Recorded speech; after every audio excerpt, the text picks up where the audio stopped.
बहुत ୱିଟି ଥାଏ ବା ଚତୁର ଥାଏ, କ୍ୱିକଲି ସବୁ ଜିନିଷର ସଲ୍ୟୁସନ୍ ଭାବିପାରେ।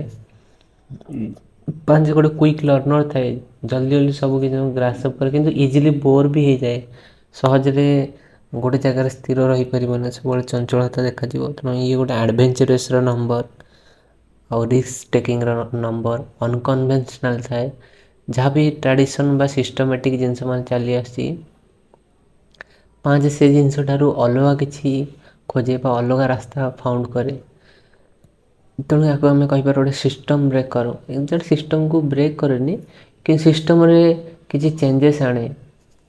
ତେଣୁ ଇମ୍ପ୍ରୋଭାଇଜେସନ୍ର ନମ୍ବର ଆମେ ଯଦି କନସିଡ଼ର କରିବା 5, କ୍ରିଏଟିଭ୍ ଥିଙ୍କିଂ ବି ଭଲ ଥାଏ 5 ପାଖରେ। 5 ସବୁବେଳେ ରେଷ୍ଟଲେସ୍ ଥାଏ, ସ୍ଥିରତା ତା ଭିତରେ ଦେଖାଯିବନି, ସବୁବେଳେ ଗୋଟେ ମୁଭମେଣ୍ଟ ଥିବ, ଚଞ୍ଚଳତା ଥିବ, ଗୋଟେ ଜାଗାରେ ସ୍ଥିର ରହିବନି। 5 ନମ୍ବର ହେଲା ଅନପ୍ରେଡ଼ିକ୍ଟେବଲ୍। ଯେଉଁଠି ବି ଭାଇବ୍ରେସନ୍ ଆସିଛି ସେଠି ଜିନିଷ ମାନଙ୍କୁ ତୁମେ ପ୍ରେଡ଼ିକ୍ଟ କରିପାରିବନି।